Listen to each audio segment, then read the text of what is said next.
What's up, YouTube? This is your boy, There's the King, and we back again with another video. As you can see in the title today, I want to discuss the top 3 logical fallacies that I think that we all should avoid. Not that I think, we all definitely should avoid these. Now, there's a whole, slew of logical fallacies. These are just 3 that I picked out that I actually have committed, and I just wanted to discuss, share them, and I'm really interested in hearing your thoughts on these, and what are some logical fallacies have you committed. So real quick, logical fallacies are errors in reasoning that can occur in arguments or discussions. There are many types of logical fallacies. You have the ad hominem, the strawman, the false dilemma, slippery slope, appeal to authority, and there's plenty more. But today I'm going to discuss like I said, top 3 in ascending order, starting from my least one to the number 1 that I believe that we all should avoid. So stay tuned for this if you're interested, watching the end of the video, and please comment below your thoughts, and we're going to go from there. Again, this is your boy, There's the King. I am a BJJ guy, blue belt. I do CrossFit. I post motivational videos all the time. And yeah, I love to discuss, philosophy, logic, religion, all of those types of subjects. And also, I am a host of King Talk TV podcast that I do live on Instagram pretty much weekly. So if you're interested in that, check out my Instagram link below. Follow me on there. Friend me on Facebook as well. And I'm also an affiliate of a company called Fast Fit Foods. If you're sick of making your meals every single day, you got things to do, people to see, you don't have time to sit down and just cook everything. Fast Fit Foods offers like the freshest, best pre-made meals that you can buy on the market. If you're we're only in the Colorado area, unfortunately, but we are working on expanding. Use my discount code below, and I got their link to their Instagram page below as well. The best pre-made meals that I've ever had, just completely fresh, tastes like they're made at home. So y'all check that out below. Use my discount code DESKING5 for a percentage off, and you won't regret that. Okay, now let's get into my top 3 logical fallacies that I feel like we all should make a mental note to avoid, especially when we're discussing important topics about things. And like I said at the beginning of the video, these are fallacies that I committed personally. Like, I'm not saying that I'm some perfect guy and I never made any type of logical mistake. I believe we're all victims of that. So I'm just going to discuss my top 3. And the number 3, excuse me, logical fallacy I want to begin with is called the hasty generalization fallacy. Hasty generalization. And what that is, it's a type of logical fallacy that occurs when a conclusion is drawn based on insufficient evidence. This fallacy involves making a generalization about a group or situation based on a small sample size without considering the larger context or other relevant factors. Let me give you all a quick example of this. One example is here. I tried that new brand of toothpaste, and it made my teeth feel really clean. So all toothpaste must be good for your teeth. Yeah, that's crazy. Here's another one. I went to the new restaurant last night, and the food was terrible. All restaurants must be terrible. Okay. I met one rude person from France, so all French people must be rude. So just hearing these things, you would think like automatically like this is not how we should be conducting our thought process, to automatically just exclude or include all these other factors just because one night went bad for us, or this one person was rude to us, or this one person was good to us. We meet one guy or girl who is really, really nice, so all men or all women must be nice or like this person. No, it's not like that. And I think we all know that it's not. But sometimes we fall victim of it. Sometimes I feel like some people are just lazy, like me. Sometimes I'm lazy, and we don't finish the logical thought process, if that makes sense. We kind of just stop here and be like, yep, so this is it. This is good for me, and I'm just going to end it here, and we don't kind of continue through reasoning with ourselves and with others in regards to the thought process. So that's something that I think we have to be careful of doing, not making sure that that we're not being all inclusive on everything that we deal with, and every interaction with people or animals or anything. Just because this person behaved this way doesn't mean the next person is going to behave that way. Just because this person from this particular place is that way doesn't mean the next person from that particular place is going to be the same way. People are different. Food is different. Experiences, cultures are all different, and we can't automatically conclude that everything is going to be the same based off one small example or one small experience. So yes, that's it. That is the hasty generalization fallacy. Just make sure that you're keeping in mind of that next time that you travel or try something or meet someone, to not put this person in every single box going forward in your life. So the next logical fallacy is the appeal to emotion fallacy. And I believe this is probably the number one logical fallacy that's been going on. It's been going on forever, but especially in today's age, with news and pretty much anything. It's maybe the best way to get someone to take action is to play on their emotions. So it's pretty smart business tactic, I would say, to appeal to emotion. Let's talk about really what it is. Okay, the appeal to emotion fallacy is a type of logical fallacy that involves attempting to win an argument by manipulating the emotions of an audience rather than presenting a logical argument based on evidence and reasoning.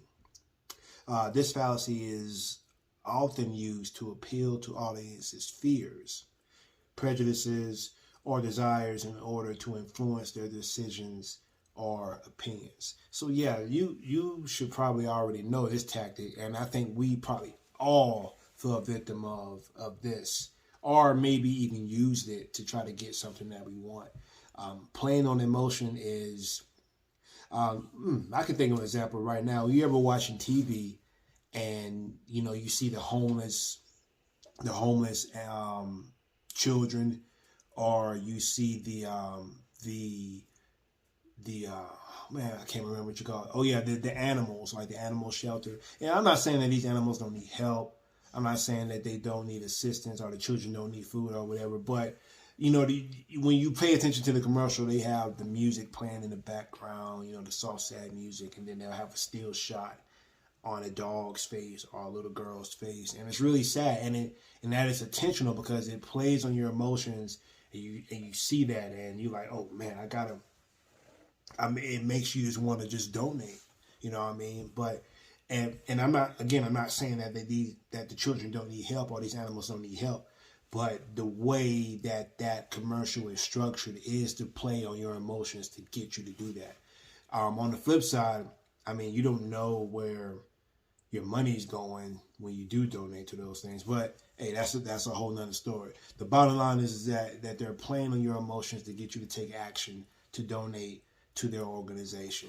And commercials do it too as well. Oh, hurry up and buy this, or we're gonna run out, or hurry up and do this, or it's gonna be too late. So creating a sense of urgency.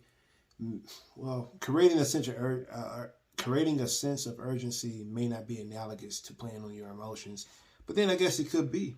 I guess it could be analogous to that, because it's making you just want to just get up and do something like really, really quick. You may not want to do that unless I trigger something in you. So I guess in a way, creating that sense of urgency is appealing to your emotions. And the fallacy, though, is getting you to do something without providing, a lot more evidence. Playing on your fears. So playing on your fears, and and your prejudices or desires in order to influence your decision or opinion. So yeah, trying to get you scared, trying to get you to feel like you're gonna miss out. Yeah. So if you are feeling emotional, or if you're out and about and you see a commercial or someone's trying to sell you something and they're playing your emotion, just before you just reach into your pocket to buy or to give, just make sure that you have all the information. Make sure that this is just not some emotional reaction of you giving something. Like, check your emotions real quick. Check your emotions and make sure that you're not being played. And ask more questions, gather more evidence before moving forward, which I think it would be the best logical thing to do. And last, and certainly not least, this is the one that I think is like really, really prevalent, and we all definitely fall victim to this one, and it's called the Ad Hominem Fallacy. And let me explain what that is. The Ad Hominem Fallacy is a typological fallacy in which an argument is rejected on the basis of personal attacks or insults against the person making the argument, rather than on the merit of the argument itself. Okay, so this fallacy is often used to deflect attention away from the argument itself onto the person making the argument, in an attempt to undermine their credibility or authority. So yeah, this is definitely something here. We have polarizing figures all over the world, and polarizing figures are often controversial, and there are people who don't like these certain people. Like since he's popular right now, let's talk about Andrew Tate. I like Andrew Tate, so I'm just put that out there. I like him, and I think he's said a lot of things that are right. He said some things that are maybe a little off, or maybe you might disagree with, or agree with, or whatever. But there's some things that he hits on the head that I believe that are just true and right. But he's still such a controversial, polarizing guy. And there are some people who just don't like him regardless. So it doesn't matter what he says. It doesn't matter what he says, no matter how true it might be. By him being who he is to that individual who hears it, it can be true as whatever, true as the sky is blue. But they're going to say that it's meaningless because it came from him. And that is the ad hominem fallacy. Disregarding the argument itself because of the person who said it, rather than analyzing the argument. Like, what is he saying? Forget who's saying it. Now, what is he saying? Is what he's saying true? Is what he's saying wrong? Not just disregarding it because Andrew Tate said it, or because Donald Trump said it, or because President Biden said it.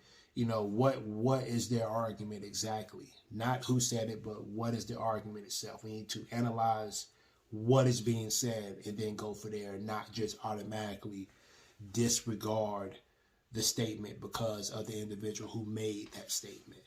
And now, don't get me wrong now. Let me just use the guy who always is used as the I guess the person who's just the ultimate evil person in history, Adolf Hitler. I'm sure he said something that was true, for all intents and purposes. I'm sure he said something that was probably true, but I'm not going to go out my way to quote Adolf Hitler. I don't, because I'm not going to do that. Regardless of what he said, I'm not going to just say, blah, blah, blah, blah, blah, quoted by Adolf Hitler. I won't ever do that.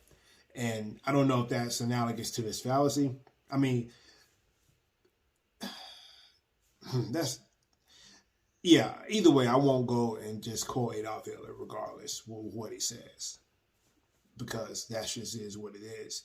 But Adolf Hitler was a mass murderer, genocidal, homicidal, psychopathic, maniac. You know what I mean? So even if he did say something was true, you know, he's pretty much ruined his whole merit of anything that he could say because of what he's done, you know, to other people. But versus a man like Andrew Tate, like, I know he's under these allegations of sex trafficking or whatever, but he is nowhere near on the pedestal of, you know, of Adolf Hitler. And he certainly has helped a whole lot of people, regardless of what people who don't like him say. He has helped people, a lot of people, including me. So yeah. But the ad hominem fallacy is something that I believe that, you know, we all fall victim of to an extent. But we all just need to remember that, you know, it's the argument. We need to make sure that we analyze what is being said, not who it's coming from. Because there's another fallacy called the appeal to authority, which is kind of like the opposite of this one. It's when the appeal to authority fallacy is when you believe everything that an authoritative person says because of the status that they hold. So you just automatically believe it because that person said it. You know, so it's like the opposite of this one. And we shouldn't do that either. You know, we definitely shouldn't do that either. We need to analyze what is being said. Is what being said right? Is it wrong? Is it true? Is it false? Not it's automatically right because this person said it, or it's automatically wrong because that person said it. You know, so let's analyze the arguments itself and not get emotionally involved in it, not appealing, not looking at the person who said it and then disregarding the whole argument altogether. That's how stuff that's how we're not getting anywhere forward in life by doing that. If we can just sit down and disregard all the external factors and just analyze what is being done and what is being said, I think we can get a lot farther in the human race. But yeah, those are my top 3 logical fallacies that I think we all should avoid. Let me know what you guys think about that. What logical fallacies have you fallen victim to, or do you think I should have added to this list? Please comment those below, and comment below what you thought about this video. And what else do I got for you? Oh yeah, the links below. Follow me on Instagram. Follow me on Facebook. Fast Fit Foods. I got some donation links below if you want to donate to your boy and support the channel. I would greatly appreciate that. But I hope you enjoyed this, and I'll be back again with another video soon. But God bless you all. You all have a good night, a good day, good afternoon, whatever you at in the world. And God bless you all. Love you all. Peace.